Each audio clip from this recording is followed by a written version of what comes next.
सुप्रभात बच्चों, हिंदी कक्षा में आप सभी का स्वागत है। हमारा टॉपिक था सर्वनाम, यानी हम सर्वनाम के बारे में पढ़ रहे थे।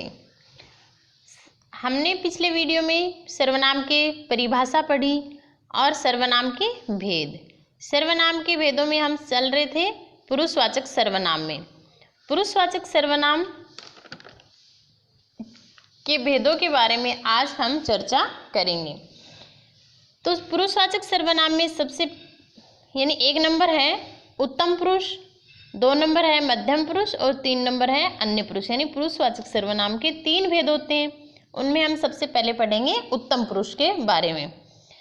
उत्तम पुरुष देखते हैं क्या होता है। इन सर्वनाम शब्दों का प्रयोग यानी उत्तम पुरुष का प्रयोग कौन करता है? अपने बोलने वाला यानी अपने लिए करता है। इन सर्वनाम शब्दों का प्रयोग बात कहने या बोलने वाला अपने लिए करता है। इन जैसे मैं कोई वाक्य बोलूँगी तो मैं मेरे लिए, कोई किसी भी चीज़ के लिए मैं स्वयं के लिए बोलूँगी तो वह होगा उत्तम पुरुष। जैसे मैं उदाहरण देती हूँ, यह हमारा विद्यालय है। यहाँ पर हमारा क्या है? मैं मेरे लिए प्रयोग कर रही हूँ इस शब्द का, तो ये क्या हुआ? उत्तम पुरुष। अगला है मैं तुम्हारा भाई हूँ। यहाँ पर मैं किसके लिए प्रयोग हुआ है? उत्तम पुरुष के लिए, यानी स्वयं के लिए, तो ये हमारा हुआ उत्तम पुरुष। इसके बाद हम देखते हैं दूसरा पॉइंट है हमारा मध्यम पुरुष। इन सर्वनाम शब्दों का प्रयोग श्रोता, यानी श्रोता कौन होता है? सुनने वाला, सुनने वाले के लिए किया जाता है। यानी मैं बोल रही हूँ मेरी बात, जैसे आप सुन रहे हो, जैसे मेरे सामने कोई है तो वह अगर कोई मेरी बात सुन रहा है, मैं यानी उस सामने वाले के लिए कोई बात बोल रही हूँ, तो वह कौन सा पुरुष हुआ? मध्यम पुरुष। जैसे उदाहरण देती हूँ, आज तुम देर से क्यों आए। यहाँ पर तुम किसके लिए प्रयोग हुआ है? सामने वाले के लिए, जैसे जो मेरी बात सुन रहे हैं उसके लिए प्रयोग हुआ है तुम शब्द। तो ये कौन सा वाक्य हुआ? आज तुम देर से क्यों आए, ये वाक्य कौन सा है? मध्यम पुरुष में आता है। अगला है आप लोगों को कुछ समझ नहीं आता। आप यानी जो मेरी बात सुन रहा है सामने वाला, मैं उसको बोल रही हूँ आप लोगों को कुछ समझ नहीं आता। तो यहाँ आप शब्द किसके लिए प्रयोग हुआ है? मध्यम पुरुष के लिए। अब इसके बाद थर्ड है हमारा अन्य पुरुष। अन्य पुरुष में इन सर्वनाम शब्दों का प्रयोग जिस व्यक्ति के बारे में बात की जा रही है उसके लिए किया जाता है। यानी अन्य पुरुष कब प्रयोग करते हैं हम? जैसे कि हम 2 बंदे बात कर रहे हैं, किसी तीसरे व्यक्ति के बारे में बात कर रहे हैं, तो वहाँ कौन सा पुरुष होगा? अन्य पुरुष। जैसे मैं बोलती हूँ वह सब्जी वाला कल भी आया था। वह कौन, किसके बारे में बोल रहे हैं? किसी तीसरे व्यक्ति के बारे में जो हमें हमारे पास नहीं है, तो हम तीसरे व्यक्ति के बारे में, मैं किसी दूसरे व्यक्ति को बता रही हूँ कि वह सब्जी वाला कल भी आया था। अगला है उनका घर गांव में है। यानी किसी तीसरे व्यक्ति के बारे में बात की जा रही है कि उनका घर गांव में है। तो ये हुआ हमारा अन्य पुरुष। अब हम देखते हैं सर्वनाम का दूसरा भेद। यानी पुरुषवाचक सर्वनाम हम कर चुके हैं, यानी कि हमारा कंप्लीट हो गया है। इसके बाद हम देखेंगे सेकंड निजवाचक सर्वनाम। कौन सा देखेंगे? निजवाचक सर्वनाम।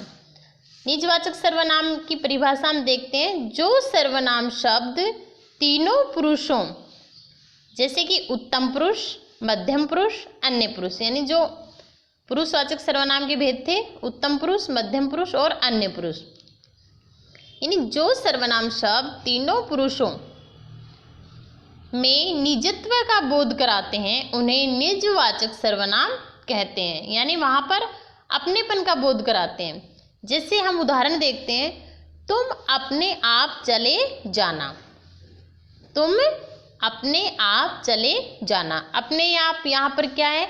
निजवाचक सर्वनाम। यानी इन तीनों पुरुषों में वो स्वयं के लिए प्रयोग कर रहे हैं अपने आप, यानी किसी को बोल रहे हैं कि आप अपने आप ये काम कर लेना। ठीक है। सेकंड है हमारा आप अपना काम स्वयं किया करें। यानी इसमें क्या होता है? निजत्व दिखाया जाता है, यानी अपने आप को परफेक्ट बताया जाता है। तो इसमें बोल रहे हैं आप अपना काम स्वयं किया करो। तो ये दोनों उदाहरण हमारे क्या हुए, निजवाचक सर्वनाम। इसके बाद हम देखते हैं 3 नंबर है हमारा निश्चयवाचक सर्वनाम। निश्चयवाचक सर्वनाम, इसकी परिभाषा है जो सर्वनाम शब्द निकट, निकट यानी क्या होता है, पास होता है, निकट या दूर की किसी वस्तु की ओर निश्चय पूर्वक संकेत करते हैं। निश्चय का मतलब होता है कि जिस चीज़ का हमें फिक्स पता होता है, यानी परफेक्ट उस चीज़ का पता होता है, उन्हें निश्चयवाचक सर्वनाम कहते हैं। चाहे वह वस्तु हमारे पास में हो या दूरी पे हो, लेकिन वो सही होनी चाहिए, यानी वो उसी जगह पर होनी चाहिए, निश्चय होनी यानी निश्चित होनी चाहिए वो चीज़। तो जैसे देखते हैं हम, यह लड़की है, सामने कोई लड़की खड़ी है, उसके बारे में हम बोल रहे हैं यह लड़की है, यानी वो सही है कि वो लड़की ही है। तो इसलिए यहाँ पर यह प्रयोग किसके लिए हुआ है, किसी व्यक्ति के बारे में, यानी वह पुरुष हो या स्त्रीलिंग, लेकिन यहाँ पर यह लड़की के लिए प्रयोग हुआ है। अगला हम देखते हैं, वह मेरी घड़ी है, यानी सामने कोई घड़ी पड़ी है तो उसके बारे में क्या बोल रहे हैं, वह मेरी घड़ी है। यहाँ पर वह किसके लिए प्रयोग हुआ है, जो सामने वस्तु पड़ी है उसके लिए प्रयोग किया गया है। तो जो चीज़ निश्चित होती है वह चाहे पास में हो या दूरी पे हो, लेकिन वो हमें दिखाई देनी चाहिए, तो उसमें क्या होता है, निश्चयवाचक सर्वनाम। इसके बाद हम 4th नंबर देखते हैं, अनिश्चयवाचक सर्वनाम। अनिश्चयवाचक सर्वनाम क्या होता है, जिन सर्वनाम शब्दों से किसी निश्चित व्यक्ति या वस्तु का बोध नहीं होता है उन्हें अनिश्चयवाचक सर्वनाम कहते हैं। इसमें क्या होता है, कोई व्यक्ति हो या वस्तु वो निश्चित नहीं होती है, क्या नहीं होती है, निश्चित नहीं होती है, पता नहीं होता है कि कौन है या कौन नहीं है, क्या चीज़ है या क्या नहीं है, इसका यानी किसी वस्तु या व्यक्ति का पता नहीं होता है कि वो क्या है।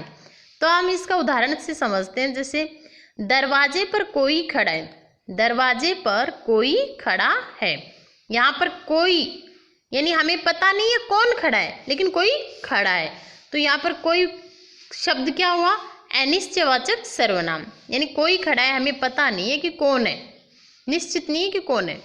अगला हम देखते हैं, पानी में कुछ पड़ा है, पानी में कुछ पड़ा है, यानी हमें पता नहीं है कि पानी में क्या गिरा हुआ है, लेकिन कुछ गिरा हुआ है। तो यहाँ पर कुछ शब्द क्या हुआ है, अनिश्चयवाचक, क्योंकि हमें पता नहीं है कि क्या है पानी में क्या नहीं है, तो ये हमारा हुआ अनिश्चयवाचक सर्वनाम। अब इसके बाद हमारे भेद बचे हैं 5 और 6। 5 और 6 हम कल पढ़ेंगे, आज हम इतना ही पढ़ेंगे।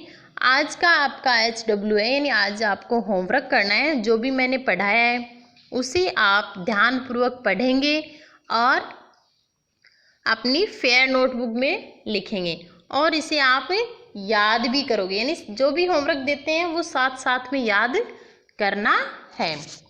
धन्यवाद।